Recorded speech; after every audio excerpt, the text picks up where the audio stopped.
राजाका नाममा भात खाने भातेहरू यी राजावादी हुन् यिनीहरू। लोकतन्त्रले हामीलाई परिणाम दिएन, जनयुद्धलाई हामीले विचलन गरिसक्यौँ। प्रचण्ड तैँले के गरेको? प्रचण्डले गर्दा गर्दै जनयुद्ध भयो भन्थे अरे नि त बीबीसीमै, जनयुद्ध हुन्छ यस्तो हुन्छ भन्ने प्रचण्डलाई नै थाहा थिएन। त्यसकारण यिनीहरूलाई मैले राजनीतिक अपराधीहरू हुन् र यिनीहरू दण्डित हुनुपर्छ भनेको छु मैले। केपी ओलीले त जनयुद्धलाई त पुरा दुत्कारेको हो नि त, जनयुद्धभन्दा खराब त केही नै छैन भनेको हो नि त। चित्रबहादुर केसीहरूको विचारमा संघीयताले देश टुट्छ, अब बाबुरामहरूको विचारमा संघीयता भएन भने देश टुट्छ। के चाहिँ सत्य हो त त्यसो भने? भित्र संविधान जारी गरे, बाहिर आएर यो संविधानलाई मान्न सकिँदैन किन यसमा मधेस समेटिएको छैन। के का लागि बाबुरामले जनयुद्ध गरेको त? पसिना बगाउँदा सानो ठुलो भन्ने हुन्छ, काम पनि सानो ठुलो हुन्छ, तर यहाँ त हुन्छ यत्रो भुँडी थियो मेरो, सुवा सुवा हुन्थ्यो हिँड्दाखेरि। मलाई गौरव लाग्थ्यो, ओहो मेरो पनि भुँडी भयो भने त लाग्थ्यो मलाई। भरे त मूर्खको हुँदो रहेछ ठुलो भुँडी त। आउने निर्वाचनमा त म त एकदम अभियान लिएर हिँड्नुपर्छ भन्छु क्या। हाम्रो मत हो नि त्यो त, त्यहाँ हाम्रो यी भातेले होइन भने पनि त्यहाँ त हाम्रो अधिकार छ, त्यहाँ त हाम्रो मत हो नि त। अहिले हाम्रो प्राथमिकता डेफिनेटली कोभिड हो र हाम्रो चाहिँ प्राथमिकता चाहिँ भेन्टिलेटर हो। फेरि राजतन्त्रले के गर्यो भने बेइमान र अवसरवादी भात माराहरूलाई मात्रै, अनि उसले चाहिँ आफ्नो वरिपरि राख्यो। हाम्रो नेतृत्वले यो प्रणाली ल्यायो, त्याग गर्यो, बलिदान गर्यो, सबै कुरा गर्यो। तर किन गर्यो त यो भन्दा खानको लागि गरेको रहेछ भन्ने आज देखियो क्या बाबु। यी जम्मै घिउ बेचुवा र तरर बेचुवा हुन् होइन। प्रचण्ड र केपी ओलीमा केही पनि फरक छैन, यिनीहरू समान स्तरका फटाहरू हुन्। यिनीहरू राजनीतिक बेइमान हुन् नि, यो टोपबहादुरहरू बादल जस्तै हुन् नि, यो कृष्णबहादुर पनि। राजनीतिमा भित्र एउटा कुरा हुन्छ, बाहिर अर्को कुरा गरिन्छ। यहाँको बजेटै नेपालमा बन्ने होइन पेरिसमा बन्ने हो। माओवादबाट प्रमोटेड भएको बाबुराम प्रधानमन्त्रीसम्म भए, श्रीमतीलाई मन्त्री बनाए, जेठी सासूलाई लोकसेवाको अध्यक्ष बनाए, अर्की जेठी सासूलाई चाहिँ साइन्सको डिन बनाए। यिनीहरूले आफूलाई कम्युनिस्ट भने पनि यिनीहरू कम्युनिस्ट होइन, राजनीतिक बेइमानहरू हुन्, अवसरवादीहरू हुन्। अहिले जनयुद्धको प्रतिनिधित्व प्रचण्डले गर्दैनन् अरे, अहिले जनयुद्धको प्रतिनिधित्व केपीले गर्छन् अरे। यो त बच्चाले पनि पत्याउँदैन नि। यसको लागि कर्मचारीले जागिर खाने हो, यसको लागि राजनीति गरेको त, यसका लागि लोकतन्त्र हामीलाई, यसका लागि शहीदले त्याग बलिदान गरेको। राजाहरूले सबैभन्दा प्रताडना दिएका त यिनीहरू कोइराला परिवार त हो नि। अब यसको सम्पूर्ण बेनिफिट अब काङ्ग्रेस जानेवाला छ र 2/3 उसले पाउनेवाला छ भविष्यमा। बसेर खाने ठुलो भुँडी भएको मान्छे मात्रै ठुलो हुन्छ भन्ने छ। यहाँ ठुलो भुँडी भएको मान्छे ठुलो हुन्छ? युरोपमा त ठुलो भुँडीमा भएको मान्छे देख्यो भने हाँस्छन्, उता गाल्छन्। राजाको नाममा भात खाने भातेहरूले त्यो इतिहास, देश, जनता भन्ने कुरा उनीहरूको दिमागमै थिएन, खालि खान पाए पुग्थ्यो। नेपालमा त्यस्तो कोही राजावादी छ भनेर पनि म सोच्दिनँ। यो एमसिसी चाहिँ प्रचण्ड, बाबुराम, वर्षमान पुनहरूको पालामा भएको। त कृष्णबहादुरले त्यत्रो दण्ड किन बिहोर्नु पर्यो त, जुन अहिले शेरधनले बिहोर्नु परेन? केपी ओलीले भनेको एकदम ट्रु हो। तर अब फेरि हामीलाई नै केपी ओलीको दलाल भनिदिन्छन्। राजनीतिमा जे कुरा बाहिर देखिन्छ त्यो भित्र हुँदैन। जस्तो जनयुद्ध भनियो, सर्वहाराका वर्गको अधिनायकत्व भनियो, फलानो भनियो, भयो त सर्वहारा वर्गको अधिनायकत्व। अब यहाँ सम्पूर्ण केन्द्र कहाँ छ? एउटा कुर्सीमा छ। म हुनुपर्छ, म भएन भने मेरो स्वास्नी हुनुपर्छ। केपी ओली जस्तो एउटा चाहिँ बैलगाडी, बाबुराम आफै मधेस गाडी भएका छन्। त्यहाँ मधेसवाद र माओवादको भेटिने ठाउँ कुनै छ? ल मलाई भन्नु त। केपी ओलीको ल बैलगाडा भयो, ल बाबुराम चाहिँ मणि थापे भनौँ न, प्रचण्डसँग टक्कर लिने नेता होइनन्। अब हेर्नु त, अब अहिले जनयुद्ध चाहिँ केपी ओलीको विरासत हो भन्न थाले। उनीहरूले त्यो योग्यतालाई एउटा पदको लागि पुराका पुरा समर्पित गरिदिए। राजाले 5 बिघा क्षेत्र बनाए। वास्तवमा यिनीहरूले भनेको गरेको भन्दा त वैज्ञानिक थियो नि त्यो। संघीयता जन्मिँदै बदनाम भयो नेपाललाई भनेको थिएँ मैले। कि गृह जानु पर्यो उसलाई, राजासँग जानु पर्यो कि किन जानु पर्यो त्यहाँ भनेपछि लुट्ने भन्ने बुझेको छ नि त उनीहरूले। अब अधिकांश कर्मचारीहरू र विश्वविद्यालयमा मभन्दा 2 त मुनिका लेक्चररहरूका छोराछोरीहरू त्यहाँ पढ्छन्।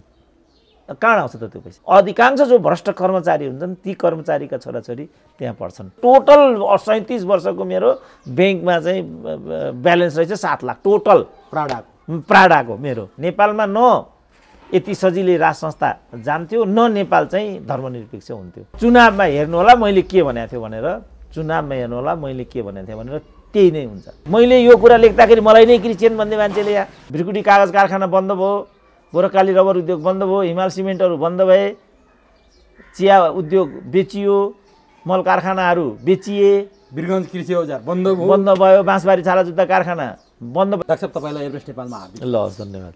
संसद पुनर्स्थापना भइसकेपछि त्यसले समाएको बाटोबाट आजसम्म आइरहेको छ। डाक्टर साहब, सामाजिक सञ्जालमा कतिपय यो लोकतन्त्रको आन्दोलन गर्नेहरूले जसरी राज संस्थालाई फाले, गणतन्त्र स्थापना गरे, के थियो वास्तवमा? त्यो राजालाई घुँडा टेकाएको दिन र राजालाई धोका दिएको दिन अथवा के थियो डाक्टर भने? अब राजालाई घुँडा टेकाएको त सत्य नै हो, किनभने 8 गते वैशाख एउटा घोषणा आएको थियो राजाको तर्फबाट। त्यो चाहिँ दलहरूले मानेनन्। दलहरूले नमानेपछि आन्दोलन अगाडि बढ्दै गयो। त्यसपछि दलहरूकै तर्फबाट लेखिएको जस्तो लाग्छ मलाई त्यो 11 गतेको घोषणा। त दलहरूले एउटा घोषणापत्र लेखेर राजालाई बुझाइदिए, राजाले त्यसलाई चाहिँ जारी गरिदिए। यो हेर्दाखेरि राजाले घुँडा टेकेकै हो। घुँडा नटेकेको भए 8 गतेको घोषणालाई दलहरूले मानेको हुनु पर्थ्यो। त्यो दलहरूले मानेनन्।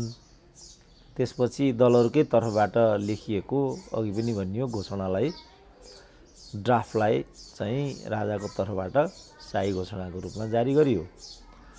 अब जहाँसम्म कल्चरल किङ इत्यादि भन्ने तपाईँको कुरा छ, त्यो चाहिँ त्यसपछि कल्चरल भनेको बाबुरामले भनेका हुन्, बेबी भनेको गिरिजाले भनेका हुन्। यो दुईटा बारेमा अरूसँग कुनै अवधारणा पनि थिएन। अब यिनीहरूले किन यो कुरा भने, पछिबाट यिनीहरू नै राजाका चाहिँ कट्टर विरोधीको रूपमा फेरि देखिए। फेरि उनीहरू किन गणतन्त्रमा आए त्यो पनि प्रश्न छैन इतिहासमा। जहाँसम्म केही सम्झौता, केही समझदारी अथवा राजाको अन्त्यको कुरा नभइकन हठात इत्यादि राजतन्त्र गयो भन्ने कुरा छ। अब त्यो त राजा जिउँदैछन्, उनले भने हुन्छ नि त। उनी एक शब्द भन्दैनन्, अनि हातालाई भन्दा पातालाई खसखस। हामीले बोलाइ गरिकन के भन्ने, किन भन्ने? मैले आफै राजालाई भेटेको थिएँ, यो कुरा त राजाले त्यहाँ गर्दा नि गरेनन्। अब उनीहरू चाहिँ सुतेर बस्छन्, संसार गर्छन्, कुम्भ मेला धाउँछन्, कोरोना बोकेर आउँछन्। अब हामी के भन्ने अब यसमा? यो मैले किन अलिकति जोड दिएर सोधेँ भनिरहेको छ मलाई। हुन त आज 13 गते भइसक्यो, यो वैशाख 11 गतेको कुरा 2 दिन बाँकी, 2 दिन बढी गइसक्यो। 15 वर्ष भयो राजालाई जुन ठाउँबाट हटाएर गणतन्त्र स्थापना गर्यो, त्यो फल पायौँ पाएनौँ त्यो बारेमा अर्को डिबेट गरौँला। तर राजालाई जसरी हटाइयो, राजा जसरी हटे अथवा शाही घोषणा भन्यो नि हामीले अघि, त्यति बेला राजालाई थाहा थियो निरङ्कुश राज संस्था अथवा निरङ्कुश राजतन्त्र मात्रै म गुमाउँदैछु, अथवा नेपालमा गणतन्त्र नै आउने तयारीको स्वरूप मैले संसद पुनर्स्थापना गरिदिँदैछु, अथवा यिनीहरूसँग मेरो एक प्रकारको सहमति भइसकेको छ, जुन सहमति राजाको खल्तीमा छ अहिलेसम्म देखाएका छैनन् भनेर विश्लेषण गर्नेहरू नभएका पनि होइनन्। राजालाई चाहिँ के थाहा थियो होला त्यति बेला, म जाँदैछु अब डाँडै काट्दैछु भनेर राजालाई थाहा थियो त्यो शाही घोषणा गर्दाखेरि राज संस्था जाँदैछ नेपालबाट भन्ने? अब राजाले त्यसरी सोचे जस्तो त मलाई लाग्दैन। अब त्यसपछि राजालाई एक प्रकार निलम्बनमा राखियो। राजाका र प्रधानमन्त्रीका दुवै अधिकार मिलाएको प्रधानमन्त्रीको रूपमा गिरिजाले शासन चलाए। राजा चाहिँ निलम्बित जस्तो राजदरबारमा बसिरहे। त्यस्तो बेलामा राजाको नाममा भात खाने जो भातेहरू थिए, ती भातेहरूले पनि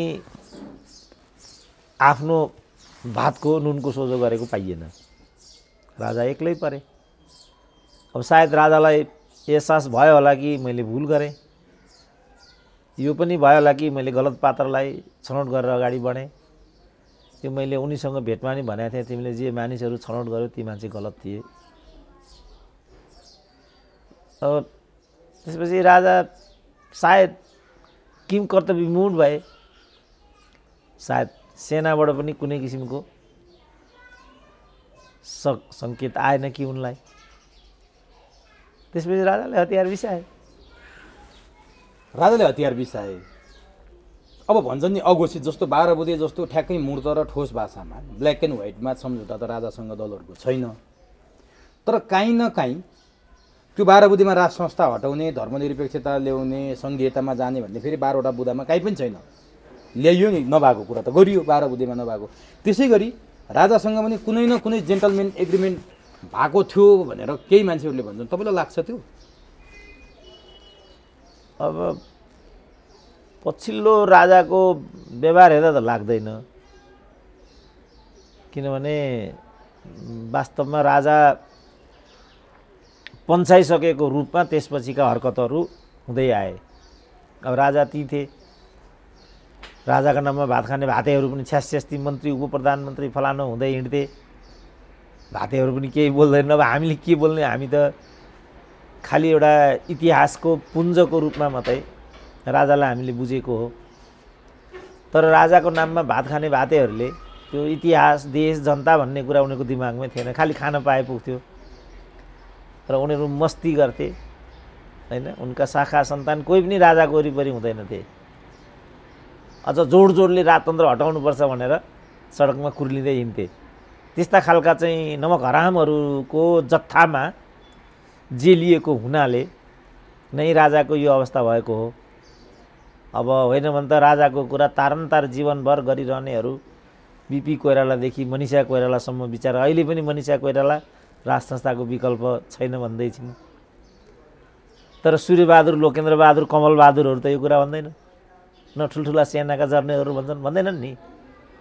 त्यसपछि राजालाई अब कसले राजा राजा भनिदिने त भने नि। हामीहरू चाहिँ इतिहास निर्माता हुन्, देश निर्माता हुन्, उनीहरूले नै यो देश निर्माण गरेका हुन्, उनीहरूप्रति कृतज्ञ हुनु उपयुक्त हुँदैन भन्ने आवाज हामीहरू दिन्छौँ। त्यस बापत कैयौँ सामाजिक प्रताडनाहरू हामीले बिहोर्नुपर्छ। तर हामीले त राजाबाट वास्तवमा जो यी बहादुरहरूले भोगे त्यो त केही पनि भोगे होइन।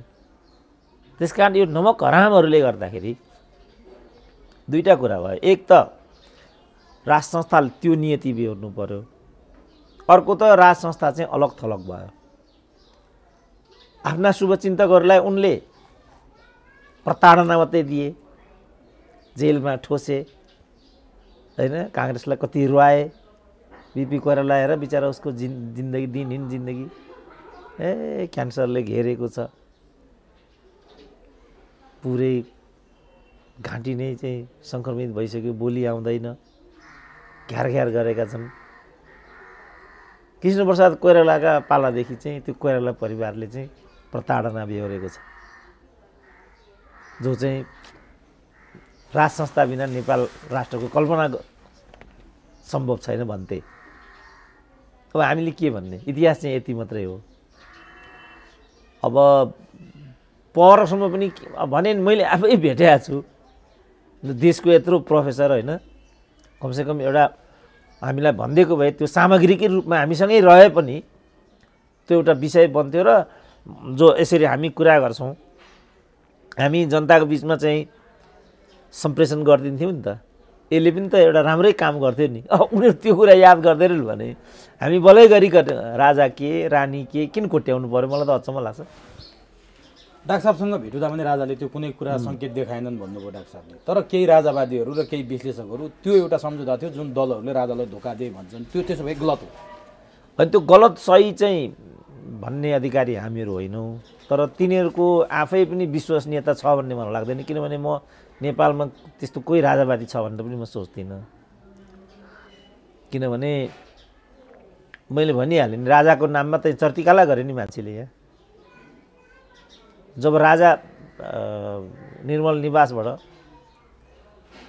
नारायणीबाट वक्तव्य जारी गरेर रुँदै चाहिँ नागार्जुनतिर लागे, त्यो बेला त राजाको कुरा गर्नेहरू त कि साधु सन्त यस्ता खालका सामाजिक अभियन्ताहरू, धर्म कर्मको माला जप्नेहरू, यो खालको सानो एउटा जत्था मात्रै देख्ने।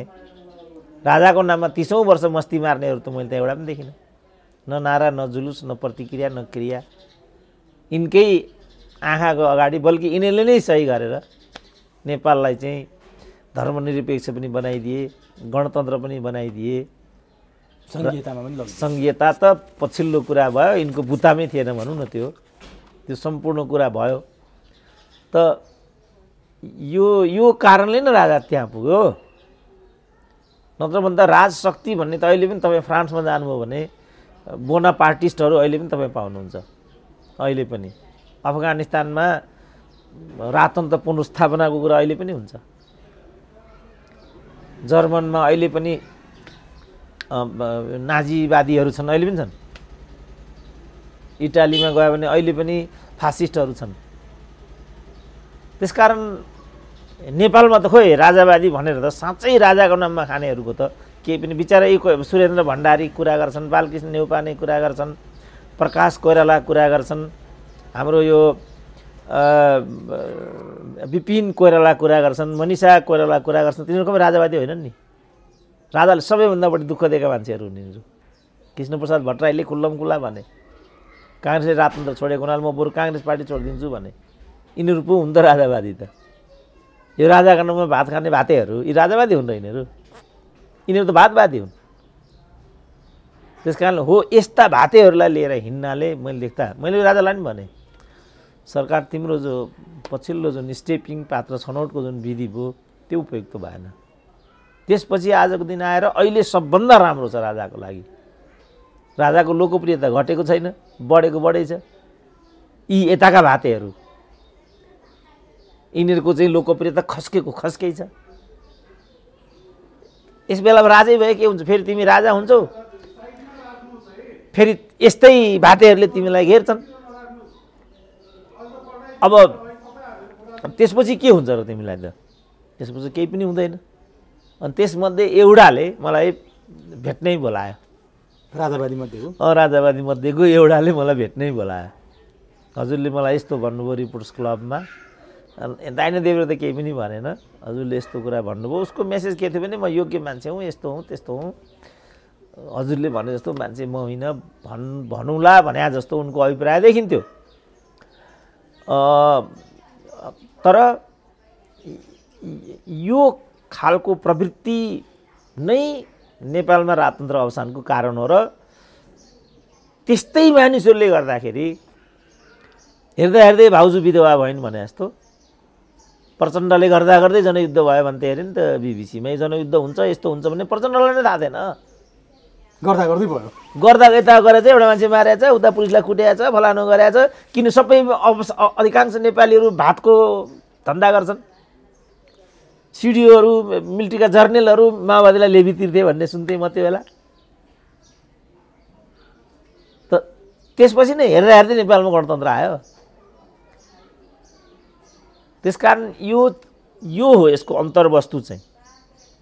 अब भित्र केही खास भएको होला, केही लेनदेन होला, केही आदान प्रदानहरू होलान् भनेदेखि त्यो भन्ने अधिकारी व्यक्ति हामीहरू होइन। अब त्यसै पनि म त अब प्रोफेसरै भइहालेँ होइन। अब मैले त सामग्रीले सपोर्ट नगर्ने कुरा मैले भन्नै हुँदैन। किनभने तपाईँले यो के आधारमा भन्नुभएको भनेर कसैले सोधिदियो भने अनि म प्रोफेसर हुँ भन्दै भनेर त हुँदैन। म नेता त होइन। नेताले पो अन्ठसन्ठ उयो रुसीमा एउटा खान्छ नि। नेताले त्यस्तो ठाउँमा पनि पुल बनाउने कबुल गर्छ अरे जहाँ नदी नै हुँदैन। जनताले पत्याउँछन्, भोट हालिदिन्छन्। अनि भोट हालिदिएपछि जौडेन हुन्छ त्यो। खै अब चुनावको बेलामा के भन्यो त्यो चुनावको कुरा हो।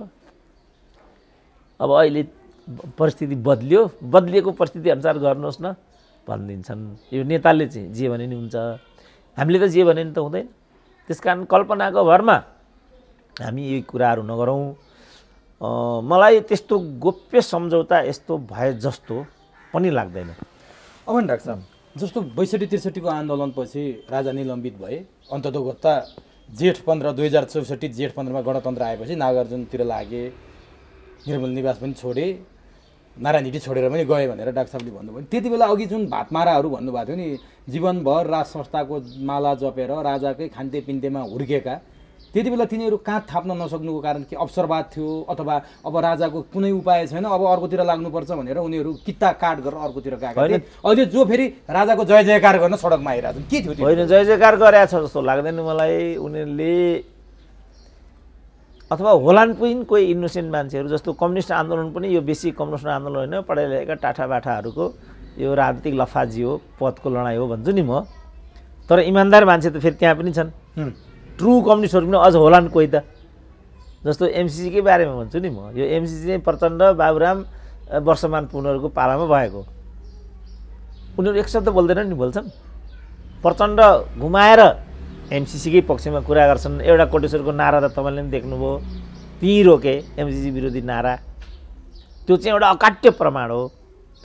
अर्को पनि एउटा अहिले सोसियल मिडियामा भाइरल भइरहेछ। उनले चाहिँ एमसिसी पहिला गरेको भए यो विवादै हुने थिएन, हस्ताक्षर गर्न विलम्ब गरियो, त्यसले गर्दा आजको कुरा भयो भने रहेछ उनले एक ठाउँमा। वर्षमान पुन त एक शब्द पनि बोल्दैन। कृष्णबहादुर आफै बोल्नु पर्यो नि त। कृष्णबहादुरमाथि ज्यादती भयो भनेर अनेक पटक मैले नै भने, जेलमा गएर भेटेँ मैले नै। तर उनलाई त यो सब कुरासँग केही पनि एक शब्दै बोल्दैनन् नि त। अब हामी हातलाई भन्दा पातालाई खसखस भन्ने चाहिँ किन फेरि अब किनभने जस्तो भनौँ शेरधनमाथि जे कुरा अहिले भइराखेको छ योभन्दा कुनै हिसाबले पनि विदीर्ण घटना त कृष्णबहादुरवाला थिएन नि त कृष्णबहादुरले त्यत्रो दण्ड किन बिहोर्नु पर्यो त जुन अहिले शेरधनले बिहोर्नु परेन त के हो तथ्य त बाहिर आइदिनु पर्यो कि त त्यसमा चाहिँ जहाँसम्म त्यसको कुरा छ अदालतले त उनलाई त क्लिन चिट दिइदियो भनेपछि कृष्णबहादुरमाथि त अपूरणीय क्षति भयो नि त त्यसको पुर्ताल कसले गरिदिन्छ यसको यस्तो भत्कोस लागिरहेछ कि नेपालमा त्यसकारण कृष्णबहादुरलाई चाहिँ एमसीसी विरोधी भन्थ्यो गलत हो एमसीसी नै उनले नै गरेको वास्तवमा अब अहिले चाहिँ उसको कुरा आइरहेछ चाहिँ स्पिकरको अहिलेको स्पिकरको पनि प्रधानमन्त्रीले के भन्नुभयो भने सरकारलाई अप्ठ्यारो पार्नलाई मात्रै उहाँले एमसीसी नल्याउनु भएको ट्रु उहाँ कुनै राष्ट्रवादी एकदमै नयाँ राष्ट्रवादी भएर निस्किएको एमसीसी रोक्न निस्किएको पटक्कै होइन किनभने उहाँ प्रचण्डको आदेश मान्नुहुन्छ प्रचण्डले एमसीसीको विरोधै गर्नुहुन्न नारा तपाईँहरूले सुन्नु भएको छ सडकमा एम्बेसडरसँग गरेको कुरा मलाई थाहा छ भने कसरी हुन्छ सभामुख एमसीसी विरोधी भन्नुभयो यो पनि अलिकति विरोधाभास छ जनतामा अलिकति भ्रम छ यो के हो एकदम ट्रु त्यो त केपी ओलीले भनेको एकदम ट्रु हो तर अब हामी फेरि हामीलाई नै केपी ओलीको दलाल भनिदिन्छन्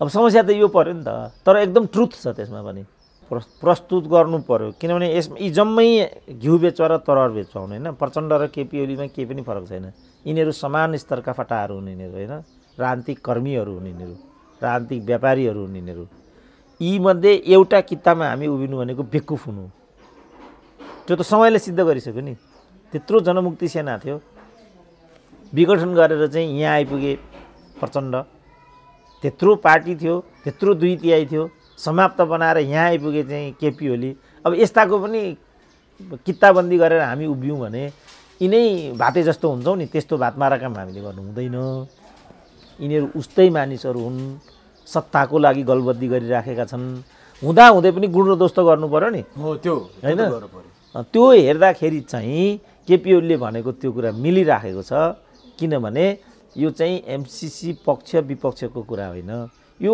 कसलाई प्रसन्न बनाएर चाहिँ सत्ता भोग्ने भन्ने कुरा मात्रै हो यो तर अचम्म कुरा के भयो भने अब वास्तवमा प्रचण्डले चाहेको भए त कृष्णबहादुर महरालाई बचाउन सक्थे त्यो कुरा त पक्का हो किन बलिको बोको बनाइयो बा उनी चाहिँ अत बेइमान गरेर उनी त राजनीतिक बेइमान हुन् नि यो टोपबहादुरहरू बादल जस्तै हुन् नि यो कृष्णबहादुर पनि किन जिन्दगीभरि चाहिँ मोहन वैद्यले उचालेको बोकेको होइन सामान्य विद्यार्थी नेता हुन् कृष्णबहादुर महरा त्यही जनयुद्धले गर्दा उनलाई अलिकति उठाइदिएको यति त कुरा हो नि अब त्यस्तो मान्छेले अब के भयो न मोहन वैद्यले नै इसारा गरे अब के भयो नभए त कृष्णबहादुर महरा त भोलिको प्रधानमन्त्रीको भोलिको राष्ट्रपतिको सबै पदको दावेदार उम्मेदवार हो नि त नेपालमा कुनै पनि व्यक्तित्वलाई चाहिँ उभिन उठ्न नदिने एउटा यो पनि नेपालको अभ्यास छ वा त्यसको शिकार कृष्णबहादुर महरा भएका हुन् कि त्यो त भन्न सकिँदैन तर उनी माथि त साह्रै ठुलो ज्यादती त्यहाँ पनि भइराखेको छ अब बा अहिले जुन अग्नि सापकोटाले जुन भूमिका खेलिरहेछन् त्यस्तो एउटा आज्ञाकारी स्पिकरको निम्ति बा उनीमाथि ज्यान मुद्दा रहेछ फेरि त्यो ज्यान मुद्दाबाट सेभ गर्नको लागि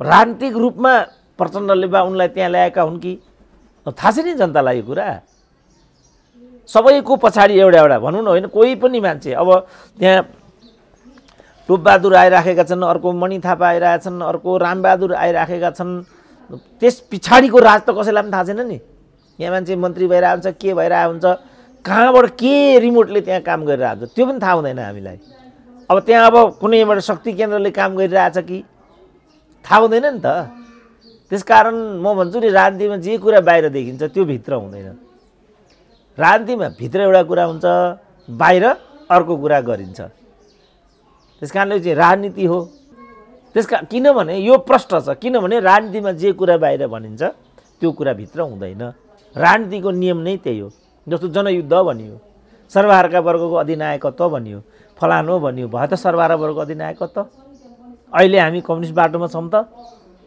कम्युनिस्ट नीति सरकारले, अहिलेको सरकारले, यी कम्युनिस्ट सरकार के भन्छन् नि यिनीहरू, कम्युनिस्ट नीति बोक्छन् त यिनीहरूले। जति पनि नेपालमा अर्थमन्त्रीहरू आए ती अर्थमन्त्रीको बिचमा कुनै तात्विक भिन्नता कहीँ देखा पर्यो त इतिहासमा?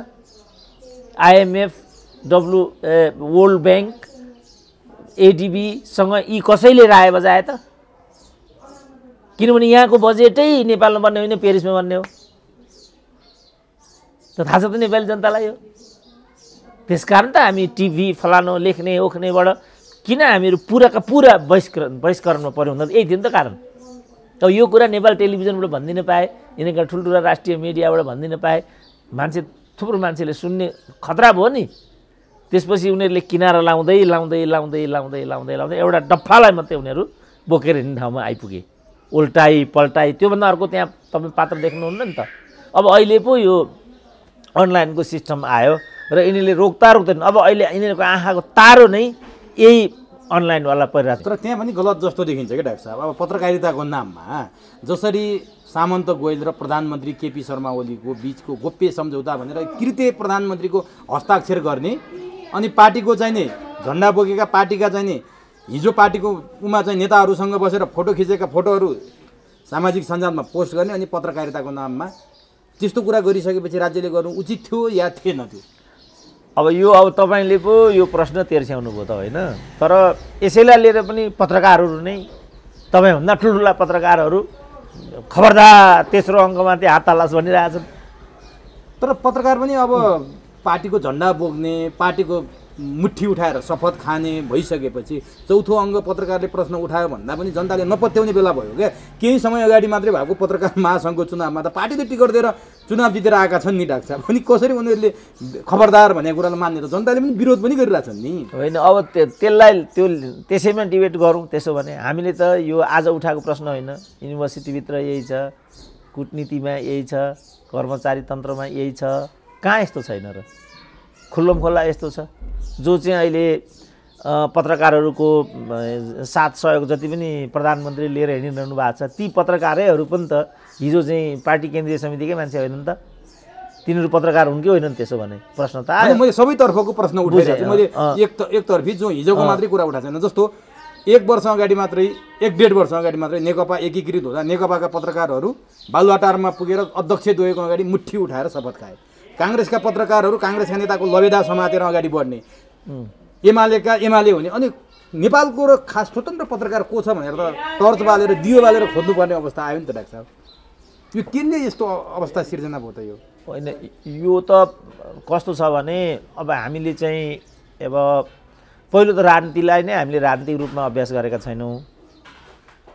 राजनीति भनेकै जसरी अभ्यास गरिएको छ त्यो राजनीति होइन।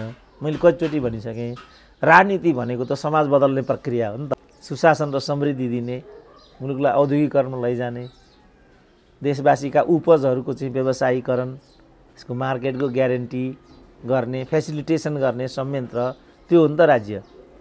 तर राज्यले त्यो ठाउँमा आफूलाई उभ्याएको छैन नि त्यहाँ। जसरी पनि सत्तामा टिक्ने, अनि जसरी क्रममा, अनि उसले तपाईँले भन्नुभएको जत्थालाई पनि त्यो जसरीमा उसले समाहित गरिदियो। तँलाई के चाहिन्छ म दिन्छु, तर तैँले यो काम गर भनेर। जस्तो तपाईँ देख्नु भएको छ हाम्रो माधव कुमार नेपालकै प्रेस सल्लाहकार, थाहा छ नि, तपाईँ चिन्नुहुन्छ नि? म काम पनि गरिरहेको छु उहाँसितसँगै। पत्रकार त पत्रकारै हो, पत्रकारै हो नि होइन? ल हेर्नुहोस् उहाँको भूमिका कस्तो थियो, कस्तो छ। 1 महिना अगाडि कस्तो भूमिका थियो, 1 महिना पछाडि कस्तो भूमिका छ, र उहाँ राज्यको कुन निकायमा हुनुहुन्छ तपाईँलाई थाहा होला। अब अहिले पनि उहाँ चाहिँ परराष्ट्र प्रतिष्ठानको डिप्युटी डाइरेक्टर हुनुहुन्छ क्यारे। पार्टीको प्रचार विदेश विभागको उपप्रमुख हुनुभयो। अहिले यो आयाराम गयाराम पछि उपप्रमुख हुनुभयो त्यहाँ। अब त्यसपछि केन्द्रीय कमिटीमा त होला नै हुनुहुन्छ होइन? पत्रकार हो, त्यसो भने कसरी पत्रकार भयो त उहाँ? अब अरू सबैको कुरा यही हो, सबैको कुरा यही हो नि। अब कसको नाम लिउँ, बेकारमा दुश्मनी बढ्दै जान्छ। त्यही भएर पत्रकार को हुन्, अपत्रकार को हुन्, र पत्रकारले पत्रकारिताको नाममा र एउटा प्रेस कार्डको नाममा त्यसलाई हतियार बनाएर कतिसम्म दुःख दिने, कहिलेसम्म दुःख दिने, यसको नियमन गर्ने निकाय चाहिँ किन निरीह भएर बसिरहेको छ? प्रेस काउन्सिल, सूचना विभागले त नियमन गर्नु पर्थ्यो, पार्टी कार्यकर्ता त हुनुहुन्न त्यो पत्रकार भएपछि। यो यस्तो भद्रगोल चाहिँ कहिलेसम्म हुने? राज्यले त नियामक निकायलाई अगाडि अग्रसर बनाएर पठाएको त देखिएन। अब मलाई चाहिँ डर लागेर मैले त्यहीँ रोकेको, तपाईँले फेरि अर्को मौरीको गोलोमा हात हालिदिनु भयो, प्रेस काउन्सिल। अब प्रेस काउन्सिलमै कस्ता मान्छे पुग्छ तपाईँ मलाई भनिदिनु न त। कस्तो भूमिका खेल्छन्, खेल्नेछन् भोलि। तपाईँ त्यहीँको एउटा प्रक्रियालाई उठान गरेर हेर्नुहोस्। विगत कालमा भएका प्रेस काउन्सिलहरू, विगत कालमा भएका राजदूतहरू, विगत कालमा भएका विश्वविद्यालयका भाइस चान्सलरहरू, प्रोफेसरहरू, सचिवहरू, मुख्य सचिवहरू तपाईँ ल्याउनुहोस्, केलाउने अगाडि केलाउनुहोस्। तपाईँ ती तुलना गर्नुहोस्। हिजो पनि जस्तो निरङ्कुश प्रणालीका बेला पनि प्रशासकहरूको यस्ता खालका संयन्त्रहरूको दरबारप्रति आफ्नै खालको एउटा निष्ठा त पक्का पनि थियो नि, तर त्यो कायदा कानुनमा थियो। कायदा कानुनमा भएकै हुनाले त्यही संयन्त्रभित्र, त्यही संरचना र अभ्यासभित्रबाट हामीले विश्वनाथ उपाध्याय पायौँ, हामीले यदुनाथ खनाल पायौँ, हामीले अरू कयौँ ठुल्ठुला प्रशासकहरू पायौँ। त्यही संरचनाबाट आएको हो नि त, त्यही लिग्यासीबाट आएको हो नि त, त्यही लोकसेवा आएको हो, त्यही अख्तियार हो, त्यही निर्वाचन आयोग हो नि। तपाईँ हेर्नुहोस् न, यिनीहरूले नै त्यही बेलाको शाह भन्ने विष्णु प्रताप शाह, 2 टर्म उनीहरूले विष्णु प्रताप शाहलाई नै अञ्चलाधीश हुन् राजाका पालाका। पछि सायद राजाकै पालामा त्यहाँ निर्वाचन आयुक्त भए कि कसो भए, 2 टर्म उनी चाहिँ प्रमुख निर्वाचन आयुक्त भए। अब सूर्यप्रसाद श्रेष्ठ त्यो बेलाका चाहिँ निर्वाचन आयुक्तहरू, सूर्यप्रसाद श्रेष्ठ राजदूत पनि भए युकेका। त ती मान्छेहरू हेर्नुहोस्, अब अहिले यिनीहरूले अगाडि बढाएका मान्छेहरू हेर्नुहोस्। त भन्न खोजेको कुरा चाहिँ यसबाट निकाल्नु पर्ने संश्लेषण चाहिँ के हो, निष्कर्ष चाहिँ के हो भन्दा, हामीले चाहिँ अहिले त्यो जुन स्तर, त्यसको जुन पद्धति, कायदा कानुन, त्यसको व्यावसायिकता, त्यसको जवाफदेहिता लोकतन्त्रमा अझ बलियो बनाउनु पर्नेमा त्यसलाई हामीले क्षयोन्मुख बनाएर स्खलित गर्दै गर्दै गर्दै गर्दै एकदमै ख्याउटे बनाइदियौँ। त्यसो भने डाक्टर साहब, मैले सुरुमै जहाँबाट सुरु गरेको थिएँ, वैशाख 11मा राजालाई घुँडा टेकाएको दिनबाट आजसम्म हिसाब गर्ने हो भने लगभग 15 वर्ष भएछ। यो 15 वर्षको दौरान जे एउटा सपना बाँडियो जनतालाई, जे एउटा सपना बाँडेर आन्दोलित बनाइयो, जनताको ज्यान चाहिँ गयो, 19 दिनको आन्दोलन होस् अथवा 10 वर्षको युद्ध होस्, यो 15 वर्षको दौरान हामीले जे कुरा भनेको थियो त्यो उपलब्ध गर्न नसकेको र तपाईँले भने जस्तो झन्झन क्षयीकरण र ख्याउटे हुँदै जानुको तात्पर्य के हो? हामी असफल भयौँ, राजनीतिक दलहरू असफल भयौँ, व्यवस्था असफल भयो, अथवा के हो? होइन, हामीले चाहिँ हाम्रो लक्ष्य चाहिँ निर्दिष्ट पनि भएन र त्यसमा हाम्रो प्रतिबद्धता पनि भएन क्या। जस्तो हिजो राजाहरूको, म आज एउटा किताब चाहिँ के एजे कार्थर भने कि पिटर जे कार्थरको नेपाली सङ्गीत सङ्गालो यस्तै के भन्ने किताब म पढ्दै थिएँ क्या। अब म आफै इतिहासको विद्यार्थी हुँ। अब सबैको त इतिहास हुन्छ नि त होइन, जातिको इतिहास हुन्छ, भाषाको इतिहास हुन्छ, धर्मको इतिहास हुन्छ होइन, राजनीतिको इतिहास हुन्छ, दलहरूको इतिहास हुन्छ, व्यक्तित्वको इतिहास हुन्छ, सबैको इतिहास हुन्छ नि। त्यसमा चाहिँ सङ्गीतकर्मीहरूको इतिहास, रेडियो नेपाल कसरी बन्यो र काठमाडौँ र दार्जिलिङको बिचको तादात्म्यता, अरुणा लामा को थिइन्, नम्बर गुरुङ को थिए, विलक्षण जो गायिकाहरू, गायकहरू दार्जिलिङबाट चाहिँ उत्पन्न भए, जस्तो हाम्रो लैनसिंह बाङदेल भयो होइन, यो खालका जो मानिसहरूले जुन उपन्यास लेखे, औपन्यासिक रचना गरे, महत्त्वपूर्ण कुरा चाहिँ तिनले त्यहाँ के उठायो भने हामीलाई प्रवासी भनेर हेपे गरे, तर 2 पुस्ता 3 पुस्ता अगाडि हामी यहीँबाट गएका मात्रै हौँ, फर्केर आफ्नो घरमा आइरहेछौँ भने हामी कसरी चाहिँ प्रवासी हौँ भन्ने लगायतको प्रश्न त्यहाँ उठाए। द्रवीभूत भएँ क्या म। सङ्गीत पनि कसरी एउटा इतिहासको पाटो होइन, त्यहाँ धर्मराज थापाको कुरा पनि छ, होइन। अब प्रेमध्वज प्रधानका कुराहरू छन्, गोपाल योन्जन होला, गोपाल युञ्जल त झन् नहुने कुरा नै भएन। जो 101 हस्तीहरू हुन् नि, तिनीले नै वास्तवमा त्यो रेडियो नेपालको चाहिँ निर्माण र स्थापना गरेको भन्ने त्यो किताब पढेर चाहिँ मैले, त्यही किताब तपाईँहरू आउँदा म त्यही नै किताब पढिरहेको थिएँ। त त्यसरी हाम्रो देश उभ्याइएको छ। अनि पिटर दे कार्थरले त्यहाँ त्यो कसरी चाहिँ रेडियो नेपाललाई हामीले उभ्याए, एउटा व्यवस्थित बाजा प्रणाली पनि थिएन त्यहाँ त, वाद्यवादकहरू थिएनन्, वाद्यवादनको कामलाई तुच्छ काम भनिन्थ्यो, उच्च जातका मान्छेले त्यो कामै गर्दैनथे। त्यस्तो बेलामा हामीले त्यो रेडियो नेपाल उभ्याएका हौँ। तर हामीलाई नै प्रवासी भनेर प्रताडित गरियो र अन्ततः मै नै त्यहाँबाट बाहिरिए समेत पनि उनले भनेको छ। त्यहाँ अरू कैयौँको कथा पनि त्यही होला होइन। जस्तो अब गोपाल योन्जनकै कुरा गर्दाखेरि पनि होइन, अब त्यो नारायण गोपालको पनि त्यहाँ कुरा आएको छ, के छन् क्या त्यहाँ। त एउटा प्रतिबद्धताले मात्रै अब यो राजनीति भए ठाउँमा आउँ, हामीले यो प्रणाली ल्यायो, हाम्रो नेतृत्वले यो प्रणाली ल्यायो, त्याग गर्यो, बलिदान गर्यो, सबै कुरा गर्यो। तर किन गर्यो त यो भन्दा खानको लागि गरेको रहेछ भन्ने आज देखियो क्या बाबु। यो उनीहरूले खानको लागि गरेको होइन नि, नहुनु पर्थ्यो नि त। जस्तो नेल्सन मण्डेलालाई चाहिँ दक्षिण अफ्रिका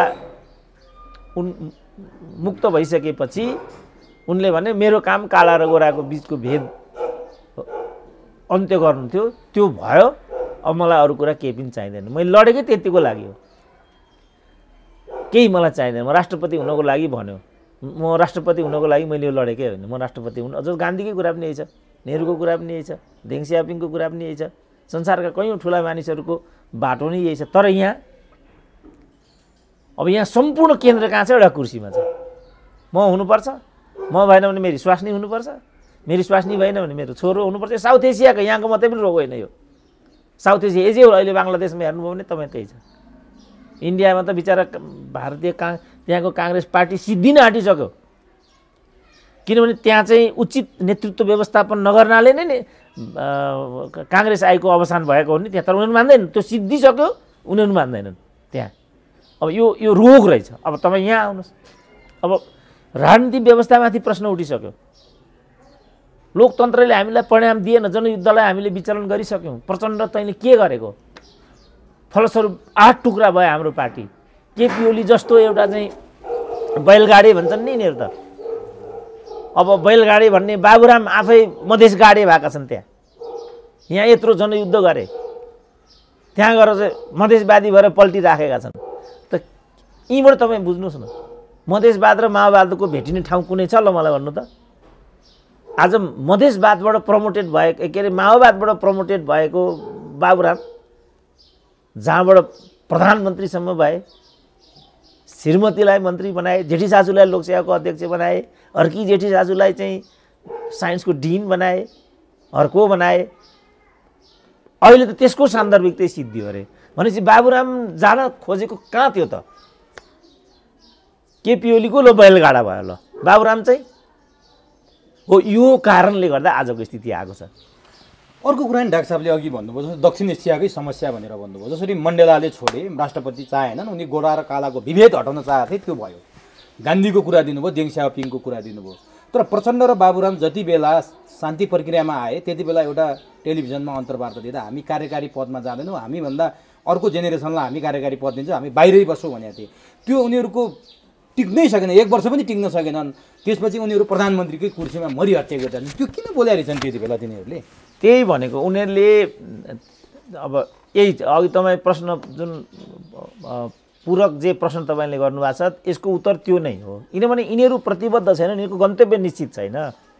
किनभने यिनीहरू आधारभूत मान्छे होइनन्। यिनीहरूले आफूलाई कम्युनिस्ट भने पनि यिनीहरू कम्युनिस्ट होइनन्, राजनीतिक बेइमानहरू हुन्, अवसरवादीहरू हुन्, पदमार्गी हुन्। मैले कतिचोटि भनेर आएको थिएँ नि त, मेरो 52 सालको पिएचडीको निष्कर्ष थियो यो।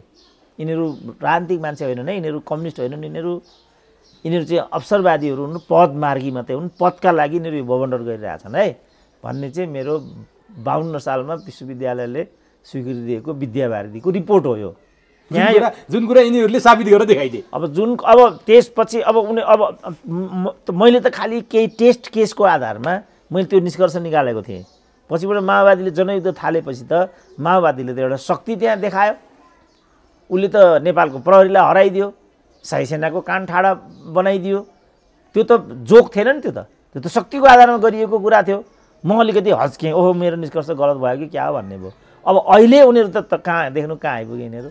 त्यसो भए यस्तो भन्न मिल्छ डाक्टर साहब, 10 वर्ष जनयुद्ध भयो, जुन बेला सुरुवाती दिनमा डाक्टर साहबले पनि विश्वास गर्नु भएको छ, आफ्नै लेखप्रति नै डाक्टर साहब सशङ्कित हुने अवस्था आएछ। अहिले भन्नुभयो नि तपाईँको थेसिसमै सशङ्कित हुने अवस्था, अहिले त पुष्टि भयो भने जस्तो। त्यसो भए 10 वर्षको जनयुद्ध धोका भयो नेपाली जनतालाई भनेर हामी निष्कर्षमा पुग्यो भने गलत हुन्छ कि? त्यसमा त के, त्यो त कुनै किन प्रश्नै छ नि। उनीहरूले त्यहीँ के ल्याएको छन्, जुन दिन उनीहरूले जनयुद्धको श्री गणेश गरे, त्यो जनयुद्ध श्री गणेश गर्ने सम्बन्धी जुन पर्चा दस्तावेज हो, त्यसमा उनीहरूले हामी सर्वहारा वर्गको अधिनायकत्व कायम नहुँदासम्म अविचलित र अविश्रान्ति तवरले सम्झौताहीन जनयुद्धको बलिवेदीमा पार्टीलाई हुम्दैछौँ भनेर त उनीहरूले जनयुद्ध थालेको छ।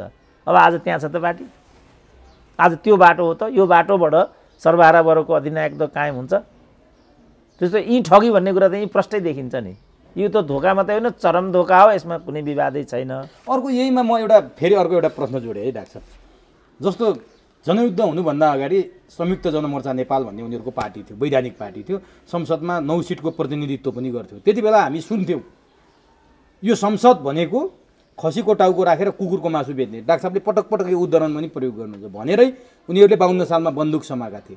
तर 52 पछि 62-63 हुँदै 64 सालको संविधान सभापछि अहिलेसम्मको अभिगत हेर्ने त त्यही मासु बेच्न उनीहरू अग्रपङ्क्तिमा गएर त्यही पसलकोलाई लुछाचुरी गर्दैछन् भने यहाँ पनि अर्को धोका भएन? अनि त्यो ठगी भन्ने प्रश्नै भइगयो नि त। त्यो उनीहरूको मोर्चा हो, त्यो पार्टी होइन। पार्टीको चुनावी मोर्चालाई उनीहरू त्यस्तो भन्छन्। अहिले पनि यो राष्ट्रिय के जनमोर्चा भन्ने छ नि, चित्रबहादुरवाला, त्यो पनि त मसालको चुनावी मोर्चा त हो नि। उनीहरूको त्यस्तो हुन्छ। यो कम्युनिस्टहरूको आफू कथित रूपमा भूमिगत बस्ने अनि मोर्चा अगाडि राखेर चाहिँ त्यहाँ आफ्ना मान्छेहरू पठाएर आफ्नो विषय। तर त्यति बेला के हुन्छ भने त्यो मोर्चामा आफ्ना विचार, आफ्ना नीतिहरू त्यो मोर्चा मार्फत व्यक्त गर्ने, त्यो नीति अन्तर्गत, पार्टीको नीति। जस्तो अहिले पनि चित्रबहादुर केसी मसालको नीति त प्रतिबिम्बन हिजो, अब अहिले त अब मोहन विक्रमकै अब श्रीमती नै अब एमपी रहिराखेकी छिन् होइन। त्यसो भएको हुनाले यो चाहिँ उनीहरूको एउटा ट्याक्टिकल कुरा भयो, इत्यादि कुरा भयो। जस्तो मालेकालमा ऊ बेला चाहिँ जनपक्षीय उम्मेदवार भन्ने थियो, जनपक्षीय उम्मेदवारको नाममा त्यहाँ भित्रै पञ्चायतकै फोरममा गएर बबन्डर गर्ने भन्ने यो खालको नीति अन्तर्गत त्यस्तो कुराहरू गर्थे।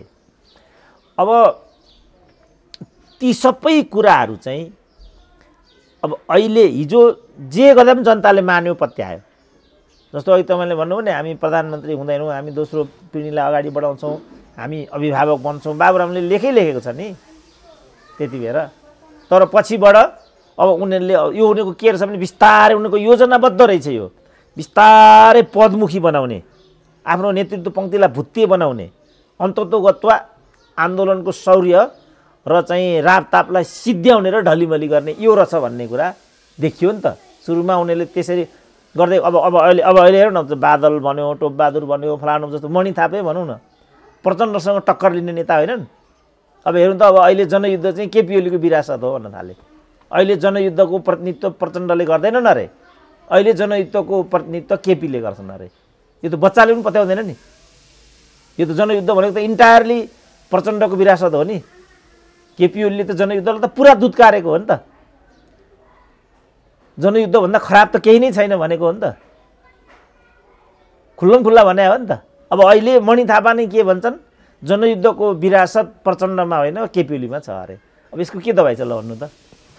त्यसो भने नि डाक्टर साहब, अब अघि कुरा गऱ्यौँ नि हामीले, जस्तो 52 सालमै डाक्टर साहबले थेसिस ल्याउनु हो, 52 सालमै जनयुद्ध भयो। तर सरसर्ती हेर्दै जाने हो भने धोका भएको छ, यिनीहरू पदमुखी भएका छन्, हिजो आफूले उठाएका कुराहरू बिर्सिएका छन्। तर अहिले गणतन्त्र छ, सङ्घीयता छ, धर्मनिरपेक्षता छ।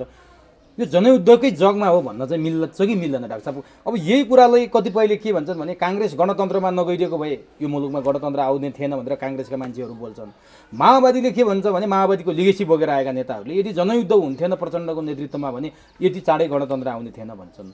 वास्तविकता के थियो? त्यो जनयुद्धकै कारण अहिलेको परिवर्तन भएको थियो, अथवा काङ्ग्रेसले गणतन्त्रमा गएर यो भएको थियो, यो के थियो? यो अलि विरोधाभास भयो। यो एकअर्काको परिपूरक छ। काङ्ग्रेसले हुन्छ नभनिदिएको भए त आउने नै थिएन गणतन्त्र, त्यो पक्का कुरा, किनभने सबै काङ्ग्रेसकै नेतृत्वमा भएको छ नि त। तर यसको जग प्रदान गरेको जनयुद्धले नै हो, त्यो कुरा प्रष्ट छ। र भनि पनि आएको छ बारम्बार, यहाँबाट गिरिजाप्रसाद कोइराला यो मान्छेलाई मार, यहाँ आक्रमण गर भनेर गिरिजाले चाहिँ पूर्णबहादुर खड्का, यो दुर्गा सुवेदी इत्यादिका हात चिठी पठाउने, अनि उनीहरूले त्यो मान्छेलाई तल मारिदिने, घोषित अघोषित रूपमा यिनीहरूको। किनभने यिनीहरूको मूल्य मान्यता भन्दा पनि यिनीहरूको जसरी पनि सत्ता खाली गर्ने अनि त्यहाँ गएर बस्ने भन्ने अब पुष्टि भएको छ क्या। भन्दा उनीहरूले एक थरीले कम्युनिजमको नारा देखाए, अर्को थरीले डेमोक्रेसीको नारा देखाए। अब राजतन्त्रको नारा भन्दा त यी दुईटा नाराहरू प्रोग्रेसिभ भए, सबै मानिसहरू त्यतातिर चाहिँ आकर्षित भए। फेरि राजतन्त्रले के गर्यो भने बेइमान र अवसरवादी भातमाराहरूलाई मात्रै अनि उसले चाहिँ आफ्नो वरिपरि राख्यो, जो चाहिँ अयोग्य त थिएनन्, अधिकांश योग्य नै थिए, तर तिनीहरूले त्यो सबै योग्यता त्यही पदको लागि उनीहरूले समर्पित गर्थे। अब यदुनाथ खनाल योग्य थिएनन् भन्न मिलेन नि, कमल थापा योग्य थिएनन् भन्न मिलेन, सूर्यबहादुर योग्य थिएनन् भन्न मिल्छ र? भेकबहादुर थापा योग्य थिएनन् भन्न मिल्छ र? योग्य थिए उनीहरू, तर उनीहरूले त्यो योग्यतालाई एउटा पदको लागि पुराका पुरा समर्पित गरिदिए। अब त्यो जनताले देखेको सन्दर्भमा यिनीहरू त अवसरवादी रहेछन्, व्यक्तिवादी रहेछन्, फटा रहेछन् भन्ने भइसकेपछि जनता बाँडिए, आदि काङ्ग्रेस भए, आदि कम्युनिस्ट भए। किन? नारा राम्रो थियो नि त। जस्तो प्रचण्डको नारालाई सहरबाट हामी जम्मैले त्यो नारालाई दुत्कारेको होइन नि त। डाक्टर सुन्दरमणि भयो, डाक्टर देवेन्द्रराज पाण्डे भयो, इभन कृष्ण पहाडी भयो, काठमाडौँका जुन एक से एक बौद्धिकहरू थिए, ती जम्मै बौद्धिकहरूले प्रचण्डलाई एक प्रकारले, माओवादी जनयुद्धलाई एक प्रकारले सिकतापै गरिदिएका हुन् नि त। किनभने उनीहरूले एजेन्डा कस्तो उठायो भने हामी महिलालाई सशक्तिकरण गर्छौँ, दलितलाई सशक्तिकरण गर्छौँ, राज्यको पुनर्संरचना गर्छौँ र नेपाली जनतालाई चाहिँ समृद्धि दिन्छौँ भनेपछि त्यो नारा आफैमा नराम्रो त थिएन नि। त त्यसपछि मानिसहरू चाहिँ ती नाराहरूमा समाहित हुन पुगे।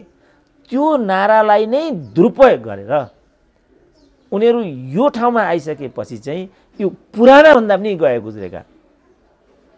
जस्तो भनौँ न, अब राजाले 5 बिघा क्षेत्र बनाए, वास्तवमा यिनीहरूले गरेको भन्दा त वैज्ञानिक थियो नि त्यो। त्यो समयले पनि पुष्टि गरे, उनीहरूले अहिले पनि 2टा प्रदेशको नामाकरण गर्न सकिरहेका छैनन्। किनभने त्यो मिल्दैन, वैज्ञानिकै हुँदैन त्यो, केही गर्दा पनि वैज्ञानिक हुँदैन त्यो। किनभने मधेस पहाड भन्ने नारा चाहिँ उचालिएको छ। अब मधेसलाई त फेरि चोक्टा गरेर पहाडमै गाभिएको छ। मधेसी जनताको भावनाको त यो अनुकूल छैन। यो नगरौँ पहाडी जनताको भावनाको अनुकूल हुँदैन। थारू विद्रोह भनेको त्यही हो, कैलालीको। त्यसकारण राजाले एउटा ल्याएको थियो नि त, उसले चाहिँ एउटा तर्क, किनभने सबैभन्दा ठुलो जोग्राफर हो नि डाक्टर हर्क गुरुङ भने त, उनले गरेको एरेन्जमेन्ट थियो नि त त्यो। अब अहिलेको यो कसले गरेको ल, यसको आधिकारिकता कसले लिन्छ ल भन्नु त?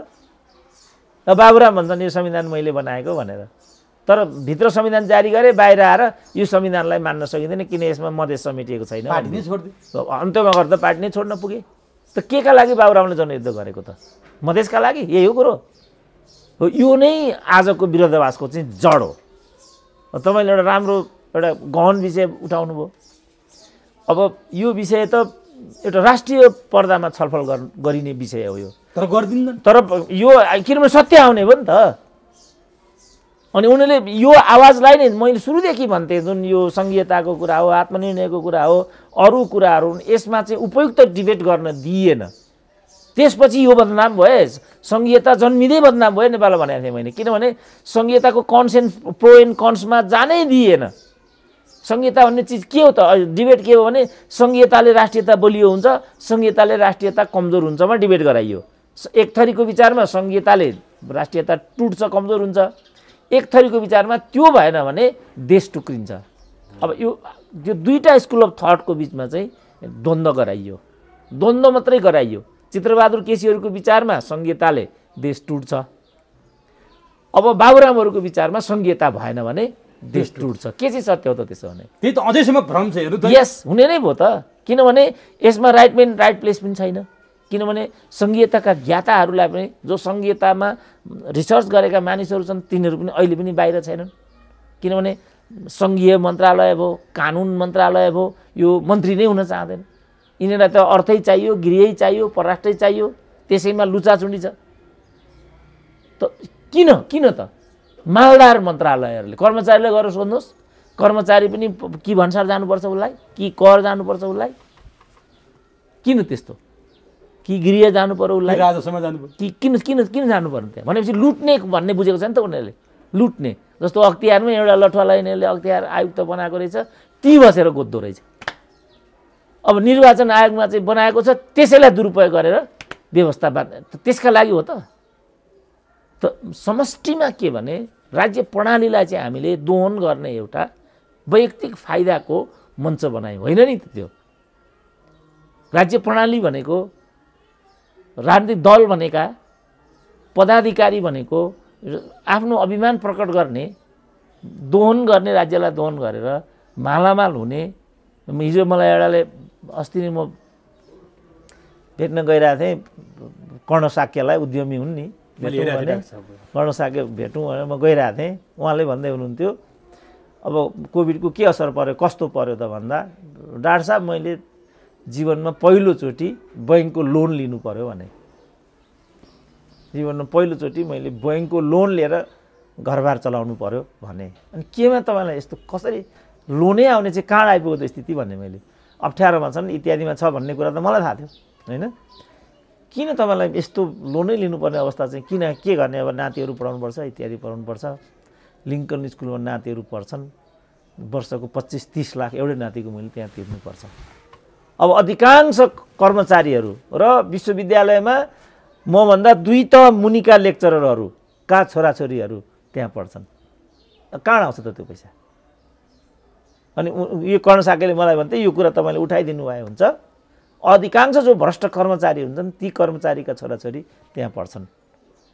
मिनिमम 15 लाखदेखि 30 लाखसम्मको चाहिँ फी मात्रै खर्च आउँछ त्यहाँ वार्षिक, जो सुन्न पनि सक्दैन नेपाली अधिकांश जनता त त्यो 15 लाख नदेखेरै मर्छ। मेरो 7 लाख मैले भने नि, मेरो टोटल 37 वर्षको मेरो ब्याङ्कमा चाहिँ ब्यालेन्स रहेछ 7 लाख टोटल प्राडाको मेरो त हो। त्यसको लागि उनीहरूलाई करै चाहिन्छ, उनीहरूलाई भन्सारै चाहिन्छ, उनीहरूलाई राजस्वै चाहिन्छ। त यसको लागि कर्मचारीले जागिर खाने हो, यसको लागि राजनीति गरेको त, यसका लागि लोकतन्त्र हामीलाई, यसका लागि शहीदले त्याग बलिदान गरेको, टोटल ठगी हो नि त यो। त्यसपछि राजनीतिले परिणाम दिएन, यहाँ हो बिग्रेको चाहिँ। अब यो बिग्रियो डाक्टर साहब, यो बिग्रियो नारा त राम्रा थिए, तपाईँले अघि भने जस्तो एउटा चाहिने परम्परावादी शक्ति बन्यो राज संस्था र एउटा प्रोग्रेसिभ बन्यो, अलिकति क्रान्तिकारी बन्यो, जनताले क्रान्तिकारी रोजे। आज त्यो भुल चाहिँ जनता सच्याउन खोज्दैछन्, के हो खै असन्तुष्टि व्यक्त गर्दैछन्, कहाँ जान्छ त्यो एउटा छुट्टै विषय छ। तर अघि भातमारा भन्नुभएको थियो, मलाई बडो त्यो शब्दले आकर्षित गरिरहेको छ डाक्टर साहब। राजाको भात खाने भातमाराहरूले यो नारा ल्याइसकेपछि ती पुरातनवादी नारा अथवा हिजोको परम्परावादी नारा घन्काउँदै आउने ती नारा लाउनेहरू त्यो नारामा नरमाएर फेरि प्रोग्रेसिभ नारामा किन झ्वाट्ट हाम फाले, त्यहाँ स्टेप गए र राजालाई साथ दिन सकेनन् डाक्टर साहब। यो एकदमै जान्नुपर्ने विषय होइन। उनीहरू तात्विक थिएनन् क्या, उनीहरू मैले भने नेपालमा कोही राजावादी छैन, मैले अघि पनि तपाईँलाई भने नि हजुर होइन। बिचरा अहिले बरु अघि मैले राजावादी को त भनौँ, ऊ कृष्णप्रसाद भट्टराईबाट सुरु भयो, प्रकाश कोइराला, विपिन कोइराला, जो काङ्ग्रेसका नाममा राजाले दुःख दिएको भने डाक्टर सबैभन्दा प्रताडित नि त, सबै राजाहरूले सबैभन्दा प्रताडना दिएका त यिनीहरू कोइराला परिवार त हो नि, सबैभन्दा प्रताडना दिए। कृष्णप्रसाद भट्टराई सबभन्दा धेरै जेल बस्ने नै हुन् नि त, उनी त सही गरेर नि निस्केनन्, निस्के पनि होइन प्रताडित। अब त्यसपछि अस्ति मैले उहाँको तारानाथ राणाभाटको सुनिरहेको थिएँ। यो खालका मानिसहरू चाहिँ वास्तवमा राजावादी र राज संस्थावादीमा फरक छ। राज संस्थावादी भनेको चाहिँ राजतन्त्रलाई एउटा संस्थाको रूपमा, एउटा सिम्बोलको रूपमा राखौँ। तपाईँले भर्खरै क्विन एलिजाबेथ सेकेन्डको फिलिपको देहानको तपाईँ देख्नुभयो भने अहिले संसारभरि फिलिपको मात्रै कुरा चाहिराखेको छ। वास्तवमा यो 15 दिन सबैभन्दा बढी मैले कुनै डकुमेन्ट्री हेरेँ भने मैले नै पनि त्यही मात्रै हेरेँ। त उनीहरू कसरी त्यो संस्थाको त्यो गौरव गाथा गाइराखेका छन्। त्यहाँ पनि त डायनाको कारणले चार्ल्स त अत्यन्त अलोकप्रिय छन्। किन उनीहरू मूल्यको आधारमा जापानको राज संस्था भयो, थाइल्यान्डको राज संस्था भयो, युकेकै भनौँ, युके भनेको यही भएर यहाँको राज संस्था भयो, उनीहरू गुण र दोषको जनताले त त्यसरी हेरिराखेको हुन्छ नि त। हामीले चाहिँ अब यहाँ चाहिँ अब यो खालको राज संस्थावादीहरू रियल राज संस्थावादीहरू थिए। तर यिनीहरूलाई जेलमा राखेर यो भातमाराहरूको चाहिँ टोलीलाई नै राजाले आफ्ना जो भक्तहरूलाई दासहरूलाई नै मेरा अनुयायी हुन् भन्ने एउटा भ्रममा राजा बाँचे, त्यसको शिकार उनी भए। अब डाक्टर साहबले भने जस्तो जो रियल राजावादी थिए तिनी सधैँ राजाबाट अपेलित भए, जो भातमारा थिए तिनीहरूले चाहिँ अवसरवादको चरम नमुना देखाए। अब फेरि तिनीहरू भोटको लागि हो अथवा के को लागि हो फेरि राजा चाहिन्छ। कतिपयले त मैले डाक्टर साहबलाई नाम नभनौँ श्रीपाद महाराजधिराजको शीघ्र स्वास्थ्य लाभको कामना भनेर फेसबुकमा लेखेका छन्, जो हिजो भातमाराको रूपमा परिचित भए गणतन्त्रमा हाम फाले, आज फेरि राज संस्था चाहियो भनेर यसरी लेखिरहेछन्। यो होइन चरम अवसरवाद भने श्रीपाद महाराजधिराज लेख्न थालिसके। अब यो उनीहरूले त्यो गरे भने त्यो कुनै ठुलो कुरा नै भएन, किनभने उनीहरू तात्विक मान्छे नै होइनन्, उनीहरू स्वार्थी मानिसहरू हुन् होइन। उनीहरूले जस्तो भनौँ राप्रपाकै 24 सिट थियो, त्यो त हाम्रो आमाहरूले दिएको भोट हो नि। त्यो हाम्रो आमाहरूको चाहिँ के भने राप्रपा भनेको राजासँग जोडिएको पार्टी हो भन्ने हाम्रो आमाहरूको बुझाइ थियो। हाम्रो आमाहरूको जो पिँढी छ ती कोही काङ्ग्रेस थिए होला, कोही एमाले थिए होला, कोही मधेसवादी थिए होला, घपलग गएर भोट हालिदिए। 24 स्थान पाए कमल थापाले। त्यो 24 स्थानलाई मात्रै उनले जे अभिप्रायले मत हासिल गरेका थिए त्यो अभिप्रायमा समर्पित गरेको भए नेपालमा न यति सजिलै राज संस्था जान्थ्यो, न नेपाल चाहिँ धर्मनिरपेक्ष हुन्थ्यो। होइन भने पनि एउटा त्यो विचार त त्यहाँ रहिरहन्थ्यो नि। जस्तो राजेन्द्र लिङ्गदेनले चाहिँ निष्ठाका साथ तलबाट कम्युनिस्टको भोट पाएर विजयी बनेर आएका छन्। यहाँ आएर मेरो एजेन्डा राज संस्था हो भनेका छन् उनले। त्यही आधारमा कैयौँ मान्छेले चाहिँ राप्रपाको महासचिव राजेन्द्र लिङ्गदेन हुनुपर्छ भनेर आवाज पनि उठाएका थिए। जनता त मूर्ख हुँदैन नि, जनताले सबै कुरा हेरिराखेको हुन्छ। अब कमल थापाहरूले यो 24 सिट दुरुपयोग गरेको बुझिसकेपछि जनता त्यही जनता फनक्क फल्टेर गएर कमल हाम्रो केपी ओलीलाई भोट हाल्थे, किनभने केपी ओलीले चाहिँ नाकाबन्दी विरुद्ध उभिएका थिए। त्यसको फाइदा नै केपी ओलीलाई भएको। अब तपाईँ हेर्नु होला भविष्यमा त्यो थपक्क त्यो मत चाहिँ पल्टेर शेरबहादुरले त्यही बेला भनेको थिए कम्युनिस्टको शासन आयो अब यहाँ रुन पनि पाइँदैन, हाँस्न पनि पाइँदैन। ठ्याक्कै त्यही कुरा भयो यहाँ। अब यसको सम्पूर्ण बेनिफिट अब काङ्ग्रेस जानेवाला छ र 2/3 उसले पाउनेवाला छ भविष्यमा। भन्न पाइयो नि लोकतन्त्रमा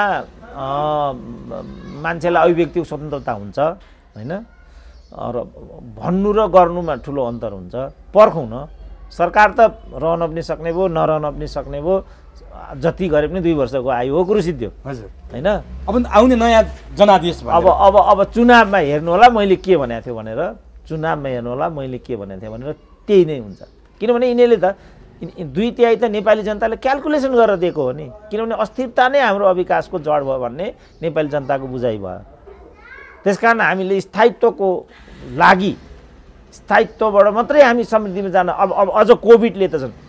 अब अहिले आज तथ्याङ्क आइरहेछ कि पुरा जुन वैदेशिक रोजगारीको जुन एउटा प्रक्रिया हो त्यो पुरै अवरुद्ध भएको छ। यसको मतलब अब रेमिटान्स पनि घटेर आउनेवाला छ र बेरोजगारीले गर्दाखेरि आगो बल्नेवाला छ। मान्छे यो देखिरहेको थिएँ मैले सोसियल मिडियामा, पाइलट जहाजको पाइलट तरकारी व्यापारी भयो अहिले बिचरा युरोपमा। जहाज चल्दैन, यहाँ जस्तो गफ गरेर खान पाइँदैन। त्यहाँ त काम गर्नुपर्छ खानको लागि त, तर काम गर्नु सानो पनि हुँदैन ठुलो पनि हुँदैन भन्ने मेसेज दिएको छ त्यहाँ। धर्मले पनि त्यही मेसेज दियो, व्यवहारले पनि त्यही मेसेज दियो। मैले यो कुरा लेख्दाखेरि मलाई नै क्रिस्चियन भन्ने मान्छेले यहाँ त यस्तो खालको बुझाइ छ। काम नगरी त खानु उचित होइन नि, पसिना त बगाउनु पऱ्यो नि त पसिना बगाउँदा सानो ठुलो भन्ने हुन्छ, काम पनि सानो ठुलो हुन्छ। तर यहाँ त हुन्छ, टोयलेट काम गर्ने मान्छेले छोएकै खानु हुँदैन भन्ने छ, भारी बोक्ने मान्छे गनाउने हुन्छ परचा भन्ने छ, बसेर खाने ठुलो भुँडी भएको मान्छे मात्रै ठुलो हुन्छ भन्ने छ। यहाँ ठुलो भुँडी भएको मान्छे ठुलो हुन्छ। युरोपमा त ठुलो भुँडीमा भएको मान्छे देख्यो भने हाँस्छन्, उता गाल्छन्, आयो पुअर म्यान इज कमिङ भन्ने हुन्छ। त्यहाँ चिकन खाने मान्छेलाई त्यहाँ खान्छ, अरू आलु खान्छन् चिकन खाँदैनन्। त्यहाँ नहुनेले मात्रै खाने भन्ने छ त्यहाँ चिकन। त्यो छ सिस्टम त्यहाँ त हुनेले चिकन खाने भने त्यो हुनेवाला भयो, भुँडी ठुलो भयो भने धनी भयो। अनि ठुलो मान्छे भयो, भुँडी ठुलो हुने बित्तिकै खानदानी भयो। मेरै यत्रो एकचोटि भुँडी थियो क्या, मेरै, म अहिले फर्केर हेर्छु निकै ठुलो भुँडीमा। म क्याम्पस चिफ थिएँ, अब क्याम्पस चिफ हाकिमको त भुँडी ठुलो हुनुपर्छ भन्ने मान्यता, कहाँबाट पनि मेरो भुँडी आइपुग्यो, यत्रो भुँडी थियो मेरो, सुवा हुन्थ्यो हिँड्दाखेरि। मलाई गौरव लाग्थ्यो, ओहो मेरो पनि भुँडी भयो भने त लाग्थ्यो मलाई। भरे त मूर्खको हुँदो रहेछ ठुलो भुँडी त। अब ठुलो भुँडी भएको मान्छे रिसाउने होला मसँग फेरि। बोल्नै गाह्रो छ। बोल्न त गाह्रो छँदैछ नि। अब अस्ति बोलेको झल्लै झट्टी खाइयो, देख्नु भएन? यो हप्ता पुरा नक्कली डाक्टरको मात्रै कुरा आयो नि त। सत्यवादी बोली हो नि यो त। अघि मैले भने तथ्यमा नभएको कुरा हामीले बोल्नै हुँदैन। त्यो प्रोफेसर भनेकै त्यही हो। भोलि समाजले तपाईँले यो त भन्नुभयो ठिकै छ, यसको आधार के हो भनिदियो भने हात उठाउनु पऱ्यो कि परेन? तर तपाईँले अहिले भर्खर रेमिट्यान्सको कुरा उठाउनु भयो होइन डाक्टर साहब, त्यो यताउता तथ्याङ्क हेरेरै अनुसन्धान गरेरै बोल्नु भएको छ। तर प्रधानमन्त्री फेरि पटक्कै मान्नुहुन्न। एउटा प्रोफेसर डाक्टरले बोल्दाखेरि चाहिँ डराउनु पर्ने तथ्य भयो कि भएन, डाटा मिल्यो कि मिलेन भनेर प्रधानमन्त्री त्यसै बोल्दिन मिल्छ? उहाँले त सबै डाटाहरू ठिक छ, नेपालको आर्थिक वृद्धि दर पनि कोभिडले अलिकति बिगार्यो, राम्रो छ, नेपाल विश्वका सबैभन्दा के अरे एसियाकै खुसी नागरिक नेपाली हुन्, विकास अनुभव गर्न पाएका छन्, धरहरा चढ्दा आइफल टावरमा चढेको जस्तो अनुभव भयो भनेर प्रधानमन्त्री यस्तो कुरा गर्नुहुन्छ। डाक्टर साहब त्यस्तो कुरा गर्नुहुन्छ। अब कुन सत्य हो डाक्टर साहब? अब हामीले चाहिँ कुन सत्य हो भन्ने चाहिँ तपाईँले भोगेको जीवन र तपाईँले बेहोरेको वास्तविकताबाट तपाईँले सत्य पर्गेल्नु पर्ने हुन्छ। मैले भोगेको जीवन र वास्तविकता डाक्टर साहबले भनेअनुसार छ, प्रधानमन्त्रीले भनेअनुसार। त्यसो भने त किन भ्रममा पालिरहनु पर्यो? किनभने जस्तो भनौँ न, हाम्रो चाहिँ कोभिडको सुरुताका चाहिँ हाम्रो नेपालीको प्रति व्यक्ति ऋण चाहिँ 42,000 थियो कोभिडभन्दा अगाडि। 1 वर्ष अन्तरालमा चाहिँ त्यो 50,000मा पुग्यो। अब अहिले त्यो 52,100 पुगिराखेको छ। यो प्रधानमन्त्री बोल्नुहुन्न फेरि यो विषयमा। अब एउटा तथ्याङ्क यो छ होइन। अब अर्को 80% भन्दा बढी चाहिँ औद्योगिक संरचनाहरू यो बिचमा चाहिँ विस्थापित भएका छन्। त्यसै पनि अनौद्योगिकरणको प्रक्रिया छ हाम्रो देशमा 46 सालदेखि यता। त्यो भन्ने बित्तिकै प्रतिगामी भन्छन्, बोल्नै हुन्न। तर सत्य कुरा के भने भ्रिकुटी कागज कारखाना बन्द भयो, गोरखकाली रबर उद्योग बन्द भयो, हिमाल सिमेन्टहरू बन्द भए, चिया उद्योग बेचियो, मल कारखानाहरू बेचिए, वीरगञ्ज कृषि औजार बन्द भयो, बाँसबारी छाला जुत्ता कारखाना बन्द भयो। त्यो त भयो होला नि त। यो कुनै प्रधानमन्त्रीले नभने पनि, म कुनै प्रधानमन्त्री होइन, प्रधानमन्त्रीदेखि मन्त्री पनि होइन, त्यसैले मैले भनेकै कुरा हुँदैन त। यो झुट कुरा हो त यो। त्यसकारणले कसले के भन्यो भन्ने कुरा गौण हो। कुन कुरा वास्तविकतासँग जोडिराखेको छ। अब अहिले हिजो पनि एउटा मैले रिपोर्टिङ हेरिरहेको थिएँ, 56 बिघा जग्गा रहेछ चाहिँ भ्रिकुटी कागज कारखानाको। त्यहाँ चाहिँ कमसेकम 10,000 मान्छेको रोजगारी थियो। तीभित्र त्यो कागजलाई चाहिने कच्चा पदार्थ तीभित्र बनाउने रहेछ। अरू त्यहाँ त्यहाँ कसैले मजदुर काम गरिरहेछ, कसैले घाँस काटिरहेछ, कसैले घाँस बाबियो रोपिरहेछ, कसैले हेर्नु ल त। मिनिमम 10,000 मान्छेले त्यहाँ। यहाँ चाहिँ तपाईँले कृषि औजार कारखानाको सँगसँगै मिल, यो सुगर मिलको पनि मलाई यति लामो फाइल ल्याएर दिइरहेको थियो। डाक्टर साहब हामीलाई तलबै दिएको छैन, यो पनि प्रश्न उठाइदिनु पर्यो भनिरहेको थिएँ मलाई। अब यो भ्रिकुटी कागज कारखानाको पनि मजदुरहरू विस्थापित भए भनेर क्षतिपूर्ति दिइएको छैन, उनको जब गयो, अरू कुराहरू गए। त त्यस आधारमा हामी कति खुसी छौँ भनेर हेर्ने हो। हामी 3 जना छौँ नि त यहाँ। हामी 3 जना नै भनौँ न हामी कति खुसी छौँ त। ल 3 जना नै भन्नु ल, तपाईँ नै भन्नुहोस् कति खुसी हुनुहुन्छ। मलाई सोध्नुहोस् म कति खुसी छु, क्यामेराम्यानलाई सोधौँ ऊ कति खुसी छ। खुसी भनेको गोजीमा कति आयो भन्ने आधारमा त होला नि। खुसीको आधार त त्यही होला नि त, कति आयो त। अब कति आउने हो, अब कति आउने हो, अझ डरलाग्दो त अब छ नि डाक्टर साहब। अनि त्यो हो, अब कति आउने हो, रियल खतरनाक त अब आउने भन्दैछन् मान्छेहरू।